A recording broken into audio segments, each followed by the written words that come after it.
เอาโชว์เอาแล้วเนี้ยเอาดีโชว์แล้วโชว์ปลาคอใหญ่ดูดึงปลาคอใหญ่เป็นหลักโลให้เบิ่งดูเอาไปอันนี้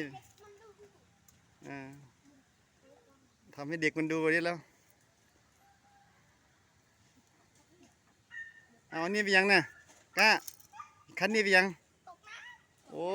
ยเลยเอามาเร็วอันนี้เป็นเยื่อปลอมยังใส่ยังน่ะเยื่อปลอมอ่ะที่ว่าเยื่อตุ่มเป็นกบปลอมหรือจังไดครับเป็นจังไดกบปะกบเนี่ยครับกบปลอมเอาไปดึงงามๆดูสวยๆด้วยเสียแจ๋วเอาลากเยี่ยมเขาเรียกวัยรุ่นหนองอีเลี้ยงวะเนี่ยแม่นวะเนี่ยหรือวัยรุ่นยังไงวัยรุ่นตกน้ำโอ้ยอันนั้นเนี่ยโอ้ยออกคลิปเด้อเนี่ยส่งลง YouTube เนี่ยเอาดีๆเอาโชว์เนี่ยในห้องหลายเอาปานตื่นเอามาเอาดีโอ้เอ็นพันตัวน่ะวัยรุ่นน้องอีเลี้ยงเอาทีมแล้วป่ะเนี่ยโอ้พังเราคันเท่าใดเนี่ยคันเท่าใดเบ็ดคันเนี่ยตีแล้วเอามาตีแล้วเนี่ยว่าเป็นอย่างผิดพลาดกันได้นะระวังเบ็ดเกี่ยวตามูตาพวกเช่นเขาวิตีอยู่พุ่นน่ะอยู่ใส่ละกุดกงกุดจานเขาได้ปลาคอยังสวยเลยปลาคอเขาไปตีย้ำแรงเท่าไหร่มันป่ามันมากินย้ำแรงวะดิแม่นวะใส่ดิยี่รีวะจอยได้ขนาดเท่าไหร่คิดว่าจะขีดถึง5 ขีดวะนะเด็กชายจอยเอาไป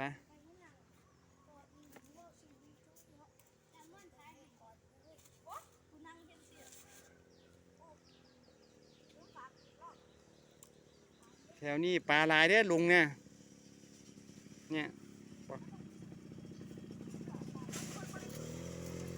เอาไป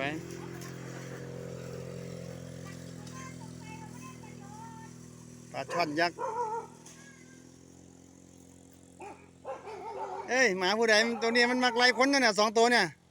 ฮะ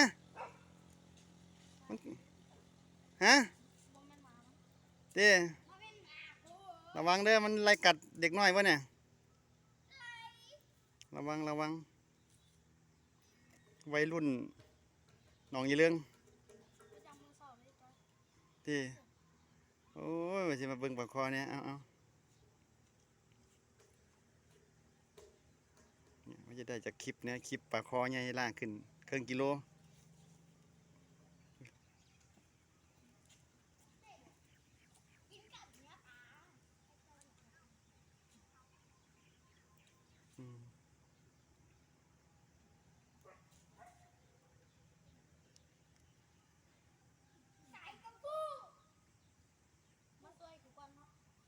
เอาสางอีดี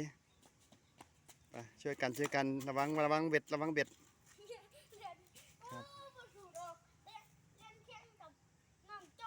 ับ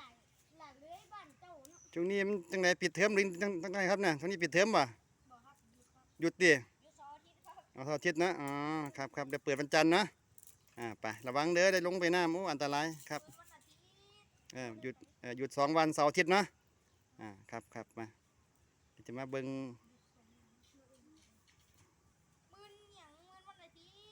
วันนี้วันเสาร์วันนี้ดูบอลได้ป่ะเนี่ยทีมชาติไทยกับมาเลเซียช่อง 9ได้มั้ยนี่รู้ว่าเนี่ยบอลในซูซูกิคัพบอลนี่ยังเนี่ย บอลอาเซียนคัพอ่ะ